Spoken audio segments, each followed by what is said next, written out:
여러분 평안하십니까? 오늘도 말씀과 함께 주님의 은혜 가운데 거하시기 바랍니다.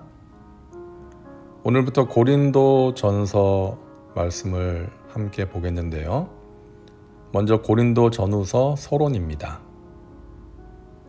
고린도 전후서를 살펴보기 위해서 고린도라는 곳이 어떤 곳인지를 우리가 먼저 알 필요가 있을 텐데요. 고린도는 그리스의 중부와 남부를 연결하는 곳에 위치해 있었고 행정의 중심지였습니다. 로마 제국 시대에는 로마와 알렉산드리아에 이어 세 번째로 큰 도시였습니다. 고린도에는 사랑의 여신으로 알려진 아프로디테, 로마 신화에서는 비너스라고 부르죠. 그 신전을 비롯한 다양한 신들을 섬기는 신전들이 있었습니다. 최소 20여 개의 신전이 있었다는 기록이 있는데요. 또한 수많은 종교와 물질적인 풍요로움 등으로 고린도는 도덕적으로 매우 문란한 도시였습니다. 사도행전 18장 11절을 보면 바울은 2차 선교 여행을 마무리할 즈음에 고린도를 방문해서 1년 6개월간 머무르며 복음을 전하고 교회를 세웠습니다. 바울은 고린도에서 평생 동역자가 되어준 브리스길라와 아굴라 부부를 만나게 됩니다. 아굴라는 아내 브리스길라와 함께 로마에 살았는데 로마의 황제 글라우디오가 로마에서 유대인들을 내쫓을 때 이달리아를 떠나서 고린도로 왔습니다. 아굴라 부부와 바울은 생업이 같았습니다. 바울은 천막을 만드는 일을 하면서 생계를 유지하며 선교를 했는데 마침 아굴라와 브리스길라도 이 업종에 종사하고 있었죠. 바울이 천막 만드는 일로 생계를 유지하며 선교한 것에서 유래해 오늘날 영어권에서는 자비랑 선교사를 텐트메이커라고 부르기도 합니다.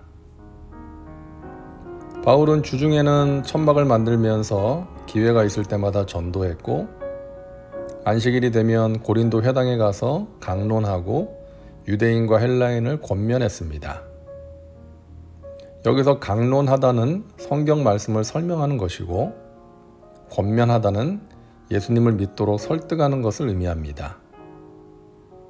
바울은 성경 말씀을 설명하면서 예수님이 그리스도라는 것을 믿도록 사람들을 설득했던 것입니다.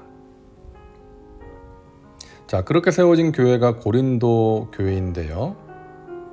우리가 고린도전서와 후서를 통해 알 수 있듯이 고린도 교회는 바울에게 많은 골칫거리를 안겨주었던 교회입니다. 크게 두 가지 문제로 교회가 혼란을 겪었는데요. 첫째는 교회의 세속화였습니다. 고린도의 성도들은 복음을 영접했지만 기독교 가치관에 따라 살지 못하고 믿지 않는 사람들과 크게 다를 바가 없는 삶을 살았습니다. 성적으로 문란했고 법정 소송도 서슴지 않았습니다. 고린도가 워낙에 도덕적으로 문란한 도시였기 때문에 그곳에 살던 고린도 교인들도 복음을 받아들이긴 했지만 여전히 세속적인 문화에서 벗어나지 못한 상태로 머물러 있었던 것이죠. 한마디로 영적 어린아이였던 것입니다. 그러니 교회 안에 여러 가지 문제가 발생할 수밖에 없었죠. 두 번째 문제는 분열과 분쟁이었습니다.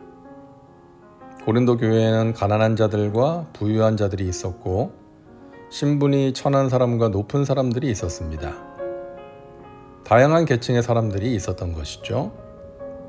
그들이 그리스도의 마음으로 하나가 되어야 했음에도 앞서 언급한 것처럼 신앙적인 초보자들, 영적 어린아이 같은 사람들이었기 때문에 자기의 주장만 내세우고 다툼과 분열을 일삼았던 것입니다. 결국 고린도 교회는 고린도전서 1장 12절에서 보는 것처럼 바울파, 아볼로파, 게바파, 그리스도파 등 여러 파로 나뉘어지고 말았던 것입니다. 바울은 고린도 교회를 향해서 기독교 교리와 믿는 자들이 추구해야 할 가치들을 전하는데요. 가장 중요한 주제를 하나만 꼽는다면 바로 연합입니다. 말씀드린 것처럼 고린도 교회는 여러 개의 파로 나뉘어져 있었습니다. 또 고린도전서 8장을 보면 믿음이 약한 자와 강한 자로 나뉘어져 있었고 11장을 보면 가난한 자와 부자로 나누어져 있었습니다. 그들은 우상에게 바친 음식 등 여러 가지 이슈에 대해 다른 견해를 가지고 있었고 심지어 서로를 상대로 소송까지 제기했습니다. 영적으로 성숙하지 못한 사람들이 빚어낸 분란이었죠. 그러므로 성도는 그리스도 안에서 하나라는 주제가 고린도 전후서에서 강조하는 가장 중요한 주제입니다. 자기 자신을 중심으로 삼는 것이 아니라 그들을 위해 죽으시고 부활하신 그리스도를 중심으로 연합해야 합니다. 또한 서로를 경쟁자가 아닌 동역자로 보아야 합니다. 영적인 은사를 가졌다고 자랑할 것이 아니라 서로를 세우고 격려하는데 그 은사를 사용해야 합니다.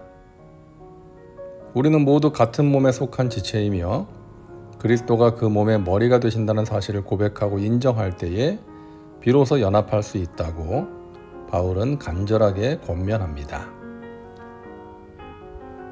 마지막으로 개요를 보겠습니다. 먼저 고린도전서 1장 1절부터 9절까지는 안부와 감사 기도고요. 1장 10절부터 4장 21절까지는 교회의 분란과 갈등을 다루고 있습니다.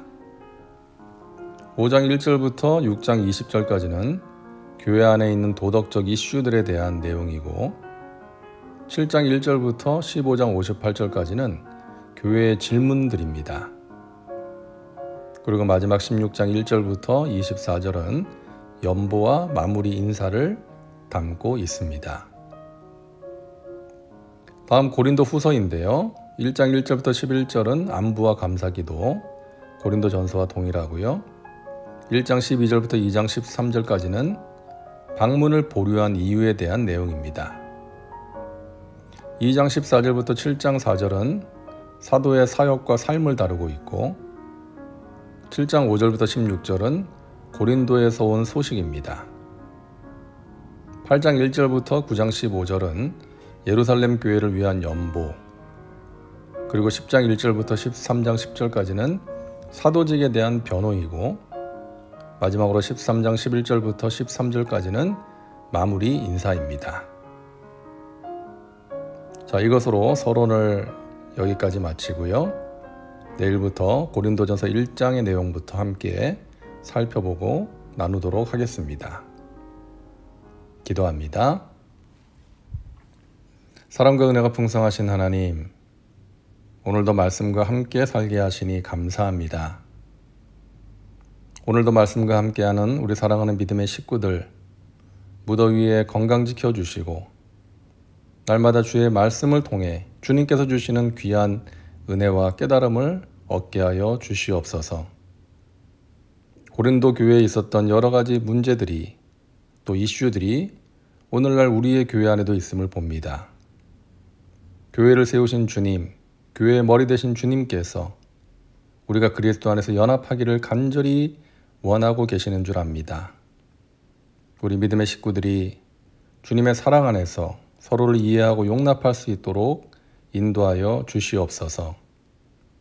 나보다 남을 낮게 여기고 서로가 겸손하게 낮아져서 하나님의 영광을 위하여 하나가 되어 달려갈 수 있도록 인도하여 주옵소서. 고린도서 말씀을 통해서도 하나님께서 우리에게 귀한 은혜를 주실 줄로 믿습니다.